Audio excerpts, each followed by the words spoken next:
Hola, ¿qué tal, amigas, amigos televidentes en Extra Plus? Un gusto saludarles, darles la bienvenida a esta edición de Adelante Nicaragua, edición en la que, como todos los lunes, echamos un vistazo a los principales hechos ocurridos alrededor de nuestro planeta. En esta ocasión conversamos con el doctor Humberto Avilés Bermúdez. Cairo no está con nosotros, se encuentra en asuntos de trabajo, cumpliendo misiones de trabajo. Muchas gracias, Humberto. Si querés, arrancamos rapidito solamente sobre el subprocurador de Derechos Humanos, Adolfo Jarquín Ortel. Ya descansa en paz, víctima de muerte repentina, el doctor Adolfo Jarquín Ortel, que además de subprocurador para la defensa de los derechos humanos, era miembro de la Comisión de la Verdad, Justicia, para la Verdad, Justicia y Paz, ¿no? Comisionado, por tanto. Sí. Una muerte repentina, yo no estoy muy claro de los motivos, pues, independiente del natural paro cardíaco. Sí. Pero bueno, así que descanse en paz. Esta tarde se le... Sí, este lunes por la tarde ya va a ser enterrado después de un fin de semana de velas y honores, ¿no? Entiendo que el fallecimiento fue el viernes a última hora o el sábado. Pues no sé, el sábado fue que se conoció la noticia, ajá, ¿no? Decía hoy. Sí, el comunicado. Refiriéndose al sábado. Correcto. Pero bueno, en fin, esa cartera de la Procuraduría de Derechos Humanos queda vacante, la subprocuraduría. ¿Y quién está de procurador? Es una señora que se llama Carolina Centeno, ¿no? O Catalina Centeno. Ah, sí. Pues, pero poco ha sonado, porque lo cierto es que... Sí, pero ya tienen algo más de un año, si la memoria no me traiciona, ¿no? Bueno, la Procuraduría. Es la que sustituyó a Omar Cabeza. A Omar Cabeza, sí. Una vez que Omar Cabeza se jubiló. Sí. ¿Ya? Sí. Tengo entendido que así es la cosa, ¿no? Habrá que ver quién llena esa vacante, tanto en la Procuraduría para la Defensa de los Derechos Humanos como en la Comisión para la Verdad, Justicia y Paz, ¿no? Que allí Jarquín Ortel no pudo concluir, por razones obvias, ya el trabajo de dicha comisión, ¿no? Bueno, descanse en paz, pues. Adolfo Jarquín Ortel. El G7, del G7 hay varias informaciones que se desprenden, o de la cual se desprenden otras, toca varias. Creo que la más llamativa y la más reciente es acerca de la conferencia de prensa conjunta que Emmanuel Macron y Donald Trump sostuvieron, ya como una especie de clausura del G7, ¿no?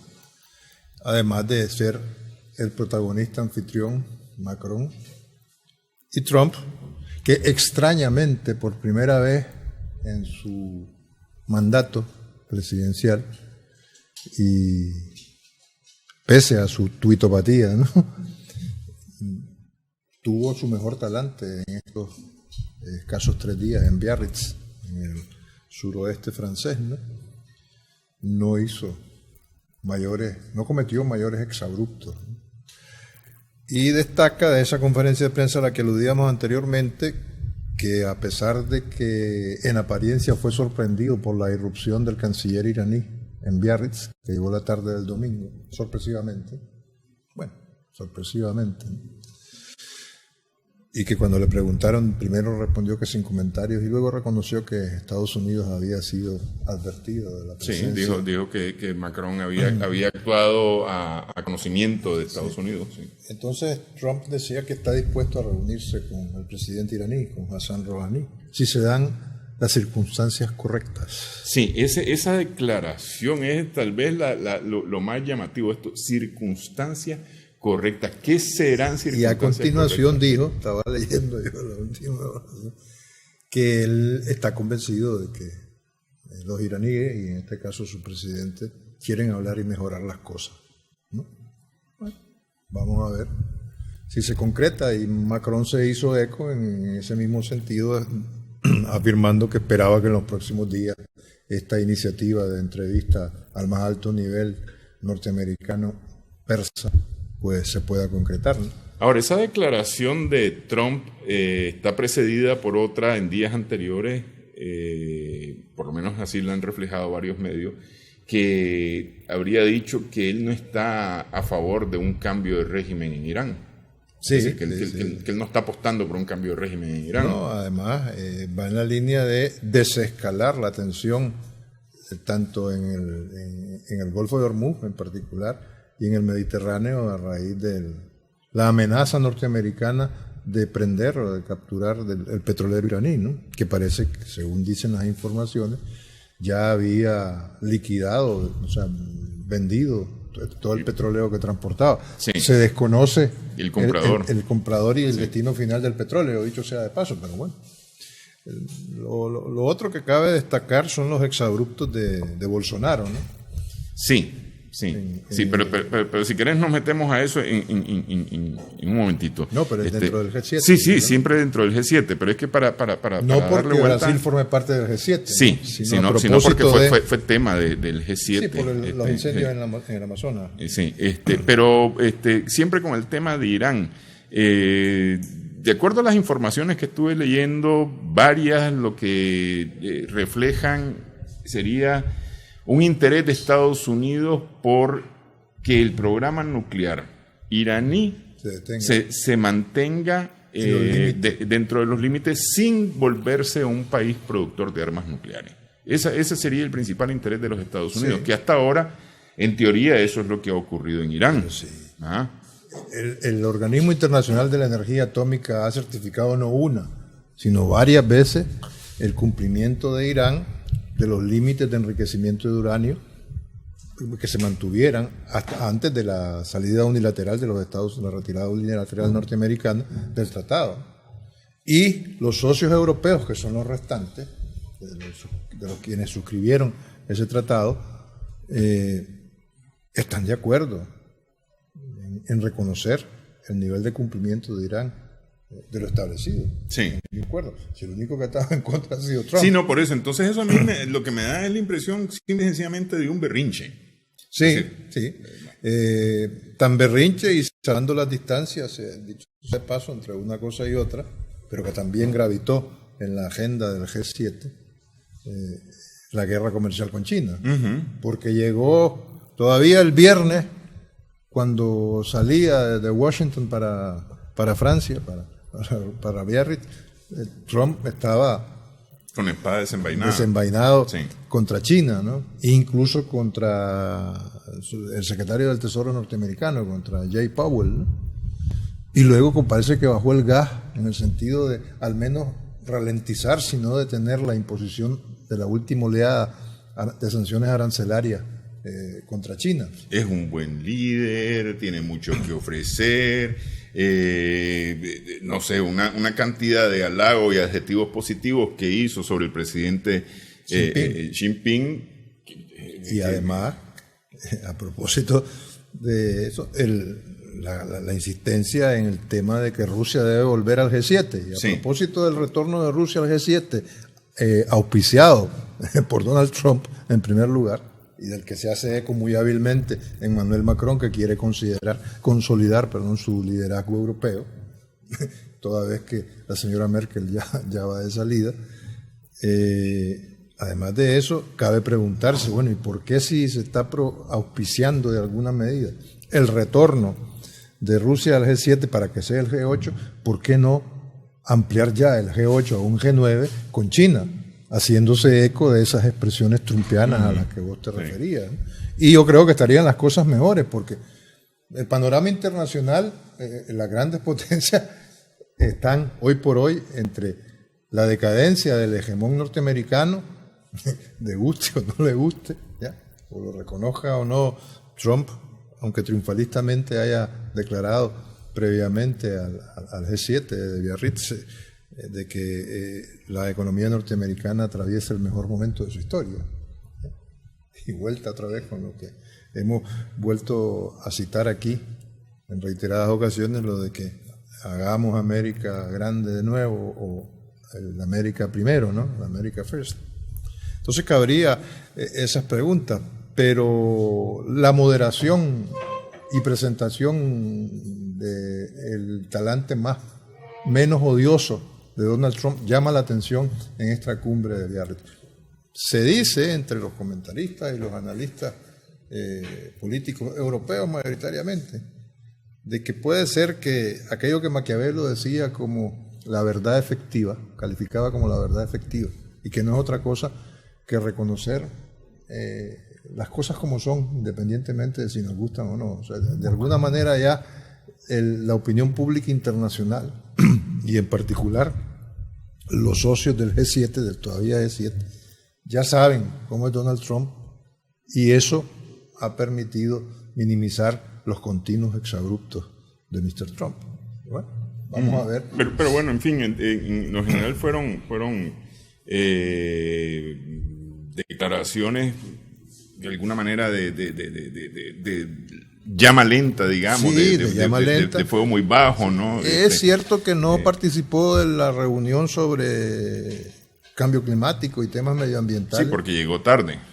Entre otras cosas, o lo hizo deliberadamente. Sí, porque el que llegó fue un miembro del gabinete, pues, ¿no? Sí. Pero además, acordate que él es de los principales, por no decir, es el principal padrino de Jair Bolsonaro, ¿no? Sí. Y Bolsonaro no salió muy bien parado. Todo lo contrario, de eso hablamos ahora en breve tras la pausa. Una cosa que me llama la atención es que en varios medios europeos de lo que hablaban era de pobres acuerdos en esta cumbre del G7. Bueno, sí, básicamente lo que cabe más destacar es destrabaron el 22 millones de dólares, 20 millones de euros precisamente para el tema de la Amazonía, de llevar hidroaviones que permitan sofocar, pues ya van más de 79.000 incendios entre enero y agosto. Sí, solamente en la última semana más de 1.000. Sí. Más de 1.000 focos de calor. O sea, el 84%, o sea, los incendios en el periodo de enero-agosto del 2019 han incrementado un 84% con respecto al mismo periodo del 2018 en Brasil. Uh-huh. Pero de ese 84%, el 53% de los incendios que se han dado son en la Amazonía. Entonces, y esa es la gran preocupación. Luego viene la polémica que creo que abordaremos después de la pausa. Sí. ¿No? Ok. Bueno, hacemos la pausa entonces. En esta edición de Adelante Nicaragua estamos conversando con el doctor Humberto Viles Bermúdez.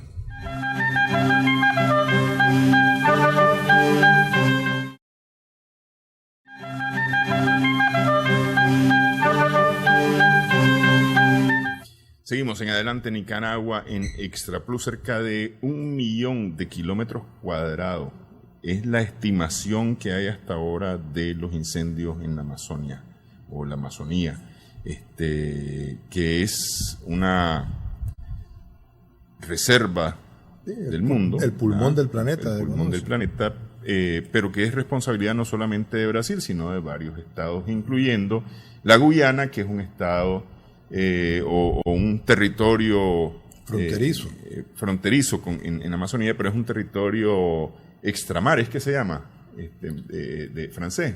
Ultramar, un territorio ultramar francés, ¿no?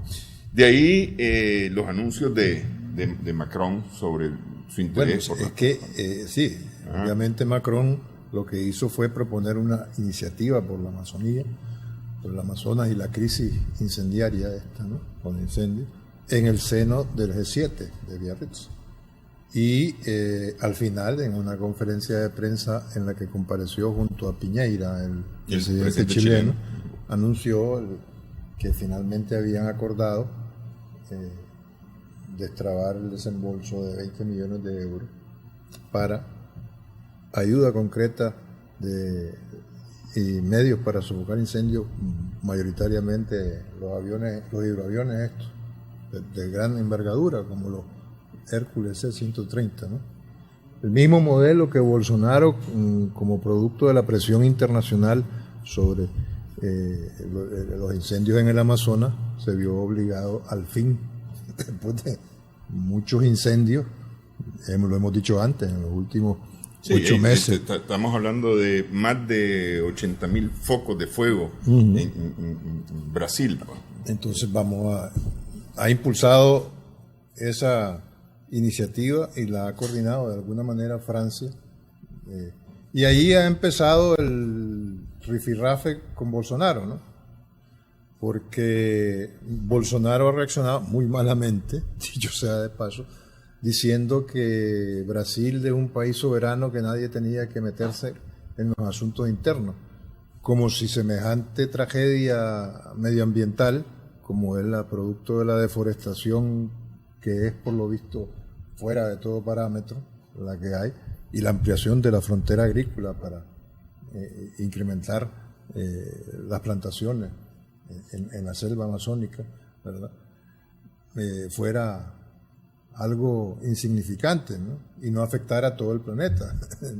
Entonces, no solamente se hizo eco de eso, sino que ya entró en un nivel de vulgaridad, porque yo creo que no cabe otra expresión, al criticar abierta y descaradamente a Madame Macron, a la señora Brigitte Macron, ¿no? Que si ha sido aspecto de su presentación, que si la señora Macron tenía tal edad, en cambio la esposa de Bolsonaro tenía 37, entrar en una serie de descalificaciones que ya no solo el presidente del Brasil, impensada e impresentablemente, las ha hecho, sino que además el canciller brasileño y el hijo de Bolsonaro, que prácticamente es ya el embajador brasileño in pectore en Washington, ¿verdad? A propósito de que lo mencionamos. Entonces, la reacción de Macron, lógicamente, no se ha hecho esperar, y de hecho, el pueblo brasileño, que es tan hermoso, tan valiente, tan luchador, y que tiene tantas cualidades, no se merece tener semejante presidente. Ojalá que sea posible la sustitución por alguien digno del pueblo brasileño. Manejando muy cuidadamente el lenguaje diplomático, pero sin ocultar la indignación que ha provocado. Ahora, es decir, yo estaría de acuerdo con Macron en su afirmación que se trata de pretensiones colonialistas, dice él, involucrarse en los asuntos de Brasil. Si hubiera habido, porque es decir, esto de la Amazonia, estamos hablando ya de casi un mes de incendio.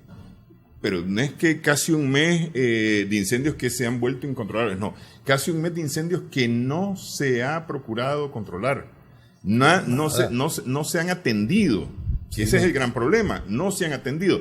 Es hasta este fin de semana que ante toda la presión internacional, Bolsonaro dice, bueno, vamos a mandar efectivos del ejército, creo que mandó a 40,000 efectivos del ejército a distribuirse en esa amplia zona, ¿ah? Con la idea de empezar a combatir los incendios, ni siquiera empezar a controlarlos, empezarlos a combatir. Sí, ¿no? Además no ha habido a todas luces una política de prevención de semejantes desastres naturales. Sí. Cuando se tiene conocimiento de que precisamente por la poca humedad del clima, las condiciones, que además producidas y aceleradas por el cambio climático, para que se disparen los incendios en las proporciones que ha ocurrido, las condiciones están dadas. Hay un caldo de cultivo desgraciadamente propicio. Sí, varias semanas sin lluvia, calor sofocante. Entonces, y esa es una tragedia a nivel planetario, insistimos, ¿no? Sí. Entonces, los llamados se están haciendo en todo el mundo y por parte de todas las instancias. Y la respuesta de Bolsonaro, una vez más, tenemos que decir que lejos de ser coherente con eso, ha ironizado diciendo, bueno, ¿qué? Ahora quieren, ha dicho barbaridades como que ahora quieren que le eche la culpa a los indígenas. ¿O es que acaso algunas de estas ONG, ha dicho también, disque ambientalistas, no han provocado más de un incendio? Ha insinuado que la responsabilidad estaba por allí. Entonces, de momento, y sintetizando, Bolsonaro pasa uno de los peores momentos de su proyección a nivel internacional a raíz de esta tragedia medioambiental que significan los incontenibles incendios en la Amazonía, ¿no? ¿Y qué tanto son las reacciones dentro de Brasil a esta información? Porque es decir, yo lo que he leído son publicaciones del mismo, de esas publicaciones a las que hemos hecho alusión antes, y las respuestas en apoyo a él bueno, parece que se están, ¿no? que si no están dadas, se están dando aceleradamente las condiciones para que la gente salga a las calles a protestar abiertamente, no solamente a protestar abiertamente, sino a exigir un cambio de actitud sustantiva por parte del gobierno con respecto a esa tragedia, ¿no? Porque justamente, es decir, a ver, parte de lo que ha ocurrido es el despale indiscriminado. Es decir, antes oíamos hablar de despales en Amazonia y hablábamos de campos de fútbol, es decir, lo equivalente a campos de fútbol enteros, diarios arrasados por las maquinarias, despalando los bosques del pulmón del mundo.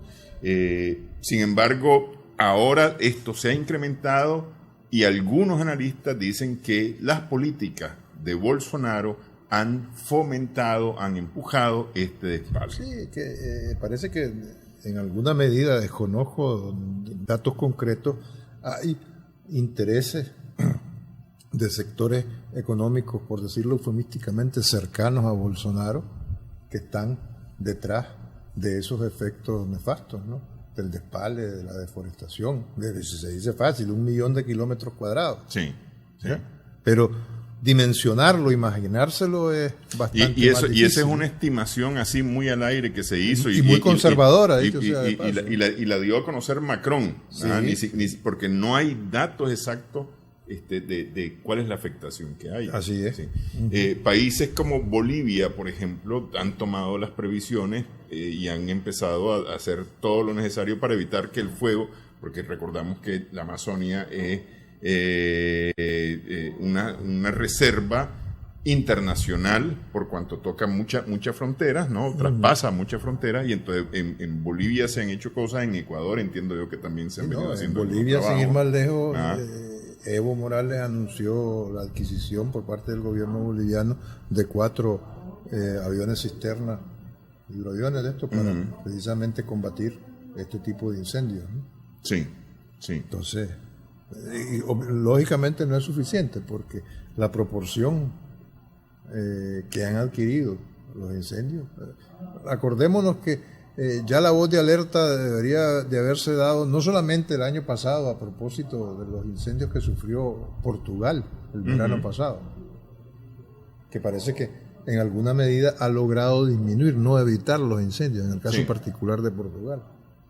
Pero las proporciones de lo que ha ocurrido en el Amazonas y en su selva deberían hace tiempo haber obligado al gobierno brasileño, fuese cual fuese su signo, a tomar medidas preventivas, ¿no? Sí. Lo cual evidentemente no ha sucedido.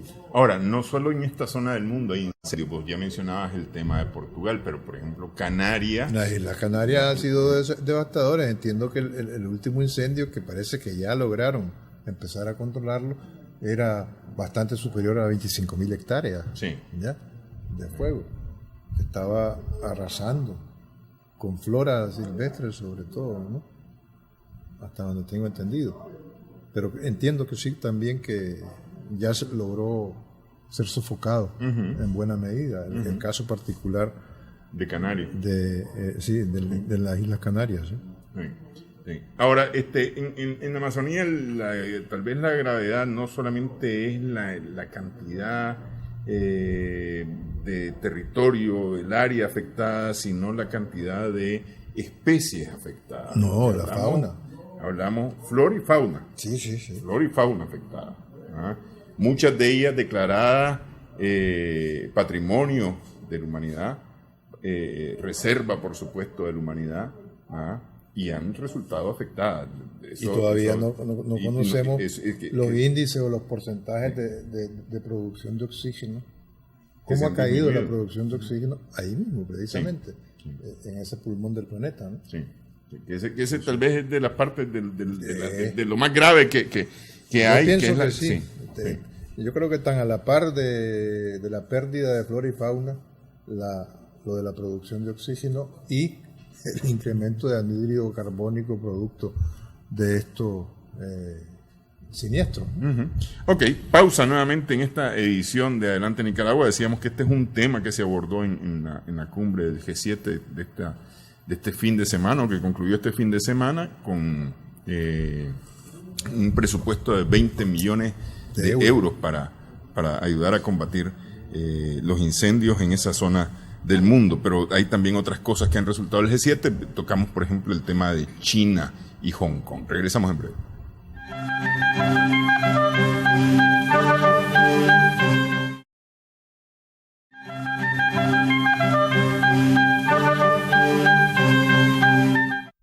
Seguimos en Adelante Nicaragua en Extra Plus, China y Hong Kong. Y lo menciono de esa forma porque fueron tratados como dos temas aparte. Por un lado, las relaciones o la guerra comercial de Estados Unidos con China, que ya decíamos, anunció el presidente Trump en esta cumbre que iban a estar bajando el gas sobre el tema de China, incluso unas conversaciones con el presidente chino.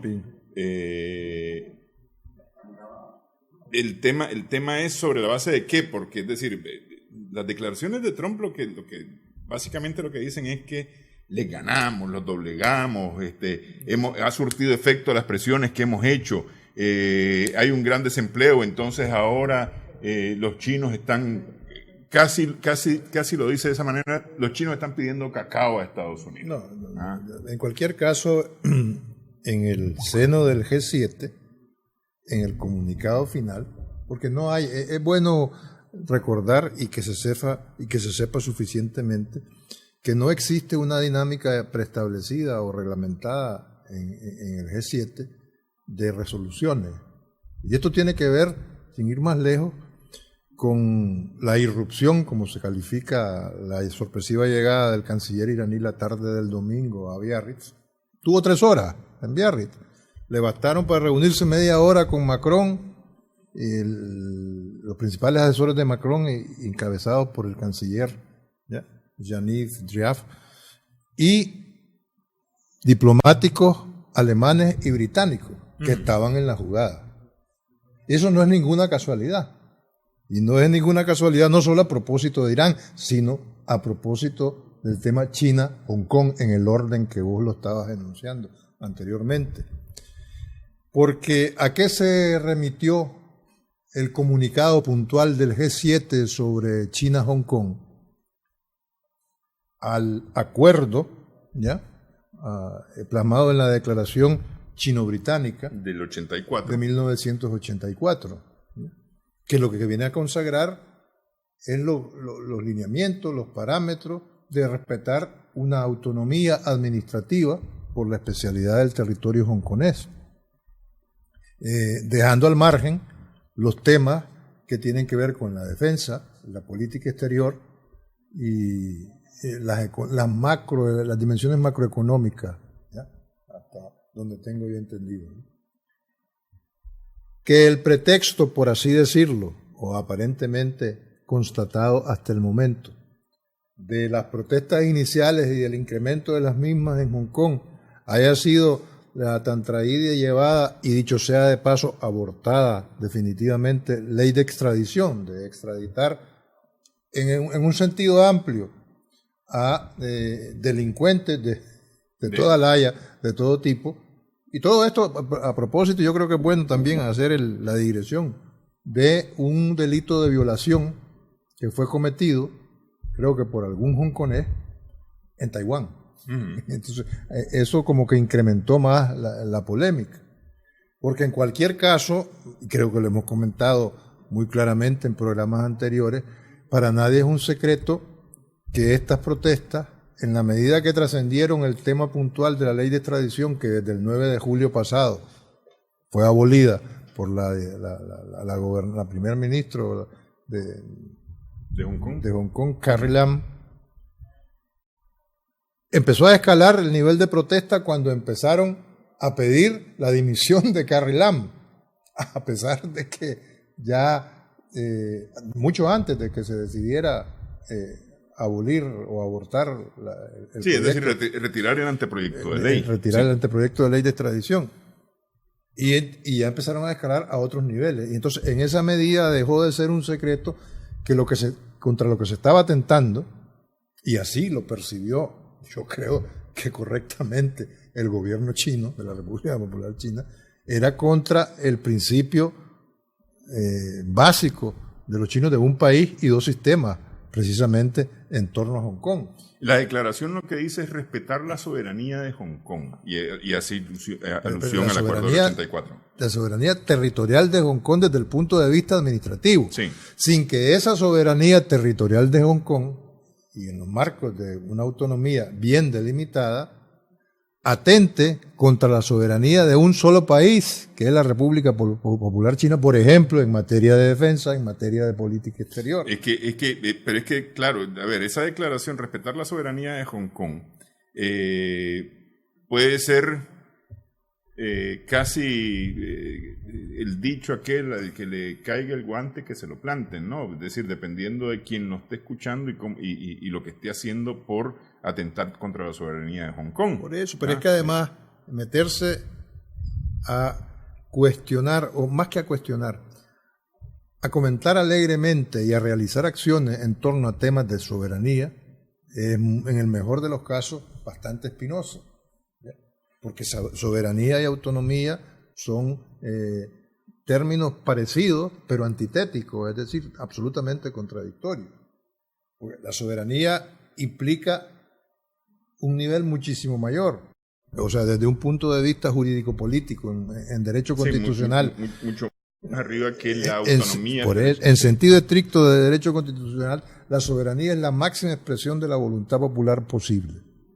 Que cómo se ejerce en cualquier parte del mundo, con el derecho al sufragio universal, libre, directo y secreto. Esa es la máxima manifestación de la soberanía.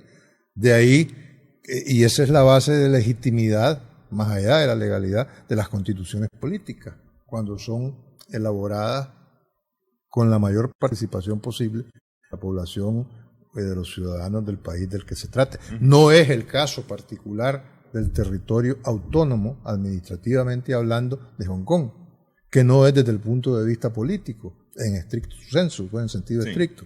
Y por ahí eso es que la cosa es tan delicada, entonces, que de pronto en Hong Kong, a raíz de una ley que ya no existe, ¿ya?, empiezan a escalarse las protestas y empiezan a hablar de democratización, de elecciones, aparte de exigir la dimisión de una gobernante de Hong Kong que ha tenido hasta el momento buenas relaciones o ha mantenido un equilibrio con el gobierno central de la República Popular China.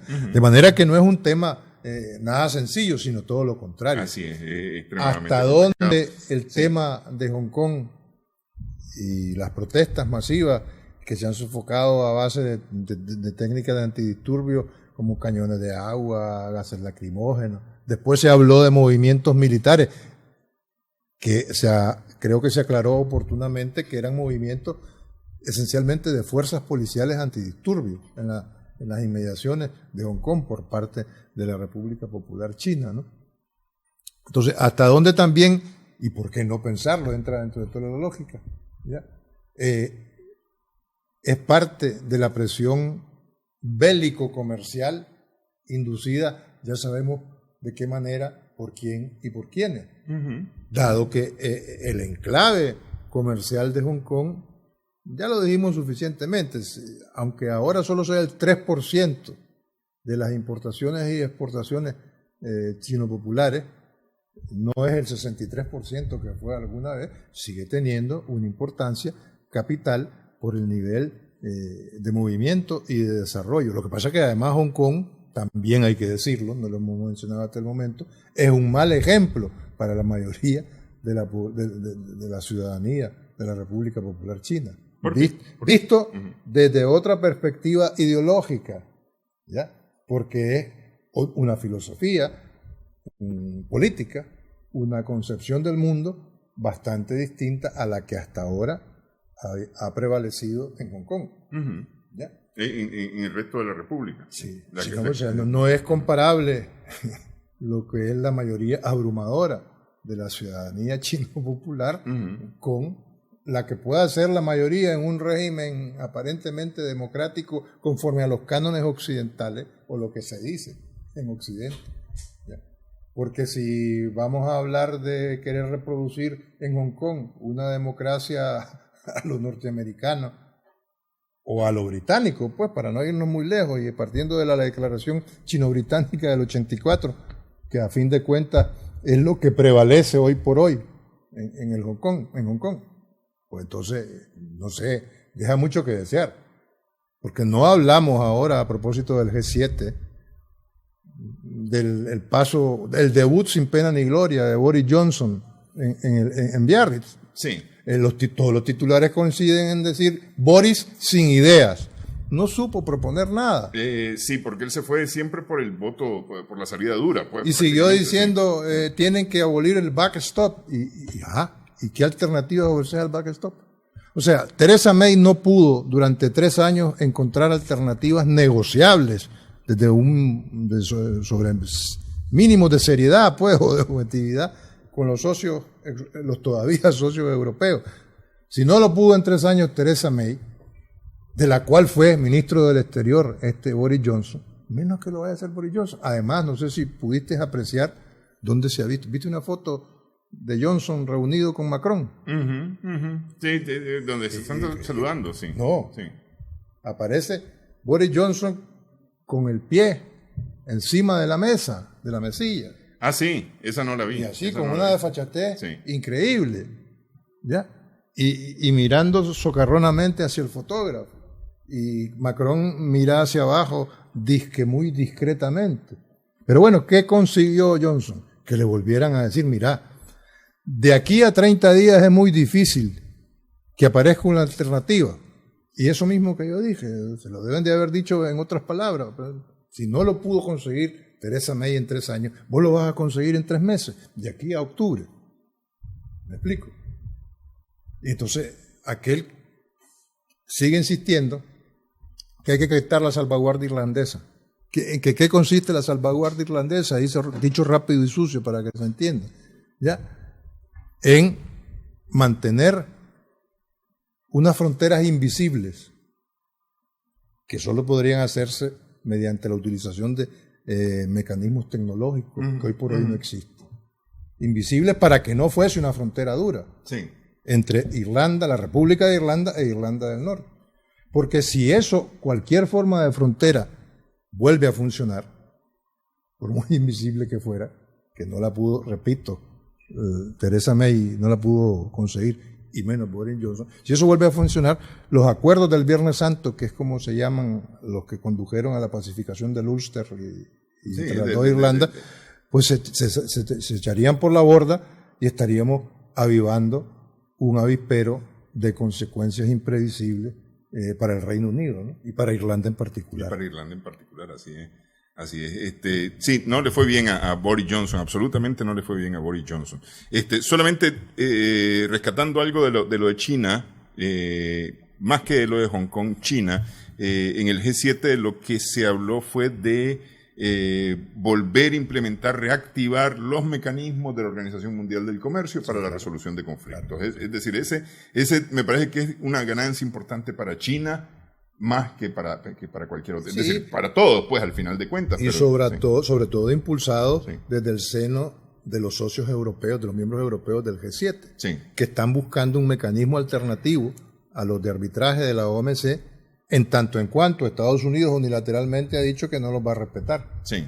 Entonces, pero bueno. Hay que prepiarse hablando en buen chapiollo. Ok, vamos, pausa nuevamente en esta edición de Adelante Nicaragua.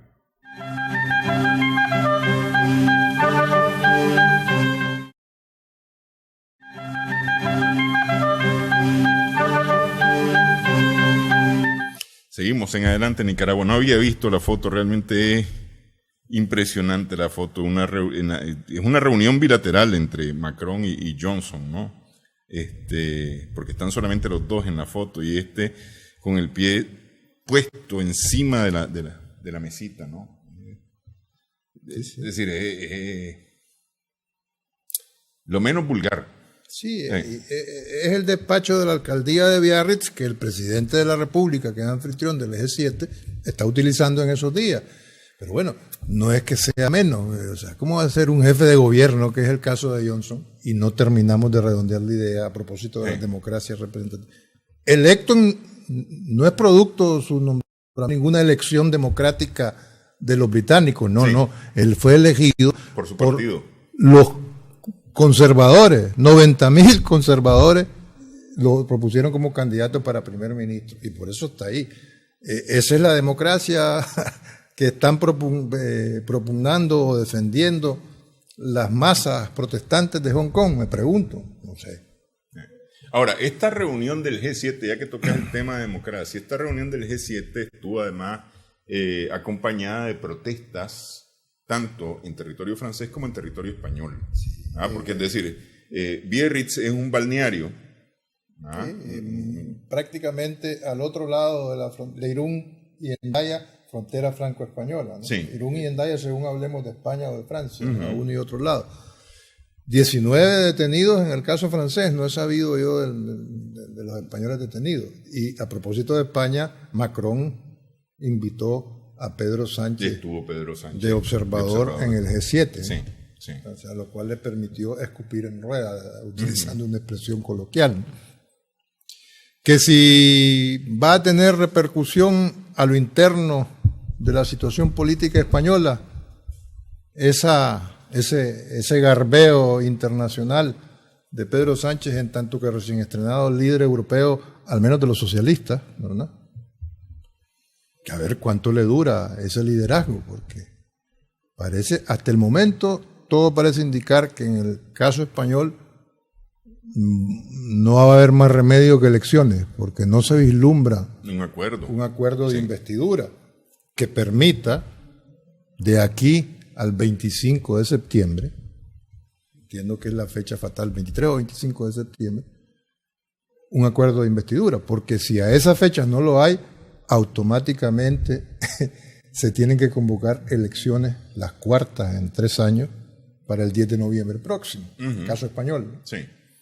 En el caso francés, por un despliegue policial franco-hispano, por ejemplo, todo lo que es el territorio fronterizo entre Francia y España, me imagino que se habrán visto las fotos, cómo se intercalaban para entrecruzarse en los pasos fronterizos, en los puentes, vehículos policiales, tanto franceses para un lado como y español, haciendo cuña, ¿no? Sí. Entonces, 40.000 efectivos franceses. Sí. Entre gendarmería y otros estamentos de las Fuerzas Armadas galas francesas.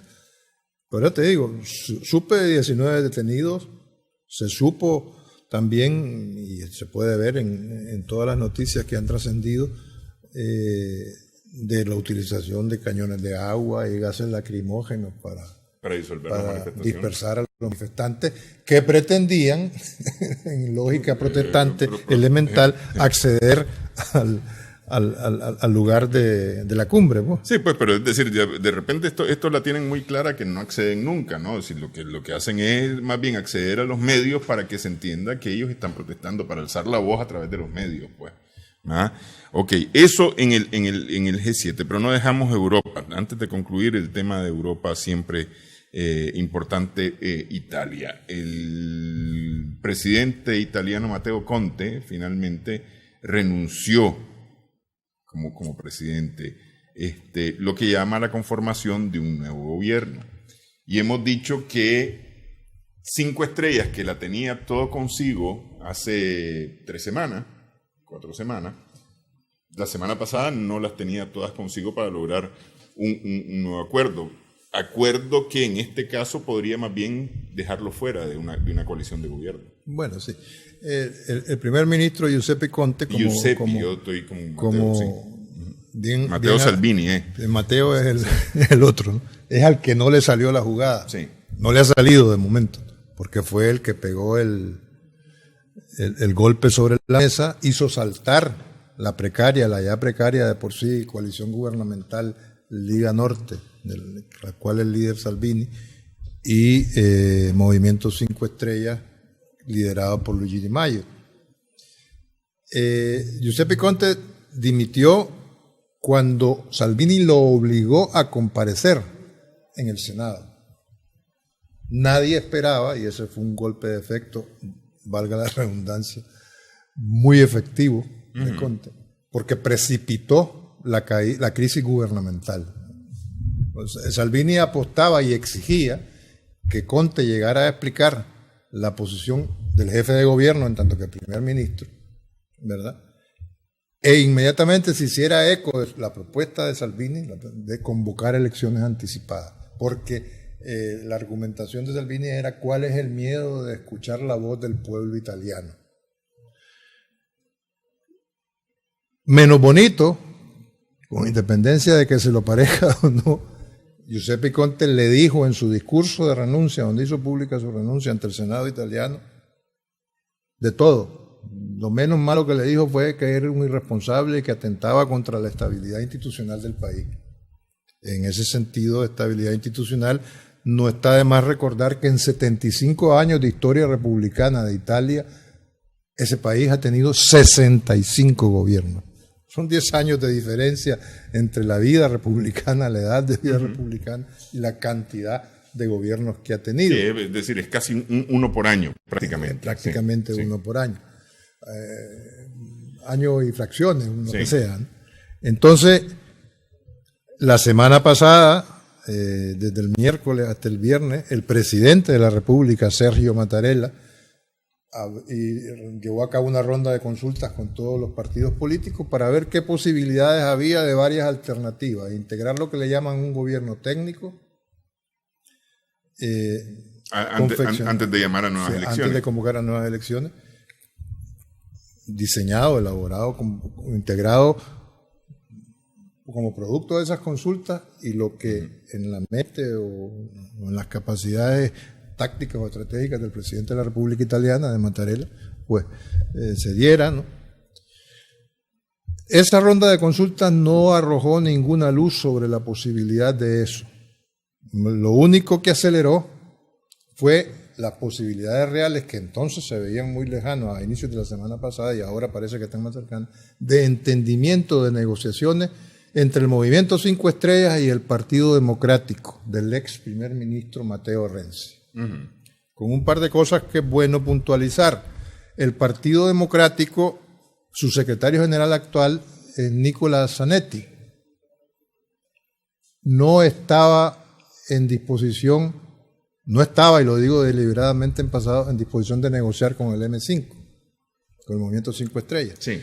En cambio, Matteo Renzi sí, era el que apostaba por esa negociación, con el objetivo de conseguir una mayoría parlamentaria, el Movimiento 5 Estrellas, Partido Democrático, que les permita un gobierno emergente, con respaldo parlamentario suficiente. Eso no era posible antes, porque el Movimiento 5 Estrellas había duplicado en votos al Partido Democrático. Pero actualmente las encuestas dicen que el Movimiento 5 Estrellas tiene menos votos que el Partido Democrático. Por eso es que Zanetti, el actual secretario general, le subió la parada negociando al Movimiento 5 Estrellas, a Luigi Di Maio, y le digo, mira, le dice, de reducir, porque una de las principales propuestas de los 5 Estrellas es reducir de 915 a 600 parlamentarios entre Senado y diputados, ¿ya? Entonces le dice, no, eso no es movible. Sí, aprobemos un presupuesto nacional, que eso es urgente, y todo lo demás lo negociamos. ¿Ya? Bueno, y no subir el IVA. Sí. Que estaba propuesto en un 25%. Parece que esas son lo que se suele llamar las líneas rojas de negociación. Pero están avanzando las negociaciones. Hasta el momento al que no le ha salido la jugada es a Salvini, que se montó en que, hoy por hoy, también debemos de recordarlo, Salvini anda en el 37% de intención de voto, que lograría superarlo si termina de aliarse con Forza Italia de Silvio Berlusconi o con los hermanos de Italia, extrema derecha, o sea, todavía los hermanos de Italia es más extrema derecha que Berlusconi, pero tampoco las tiene todas consigo. a la hora de que esas dos formaciones políticas vayan a secundarle en el adelanto de las elecciones. Estando las cosas así, y para concluir, mañana es un día decisivo en Italia porque Sergio Mattarella, el presidente de la República, va a abrir, entiendo, que una última ronda de consulta. A ver si sale algo para alguien. Pero en esa ronda de consultas, Conte tendría muchas probabilidades de volver a dirigir el gobierno. Cierto. Podría llamar a Conte, ¿no? Como un llamado a la prudencia, porque realmente Conte, de ser un gran desconocido, se dio a conocer, un profesor de Derecho, únicamente propuesto por el Movimiento 5 Estrellas, pero se ha dado a conocer, en este caso, a los italianos, como un hombre mesurado y que ha sabido mantener el equilibrio y dar la cara, plantando su renuncia para llevarnos a esto que hemos tratado de relatar. A ese panorama. Bueno, Humberto, muchas gracias. Gracias también a nuestras amigas, amigos televidentes por su sintonía en esta edición de Adelante Nicaragua. Así está el planeta. Esperamos que el programa haya sido de provecho para ustedes.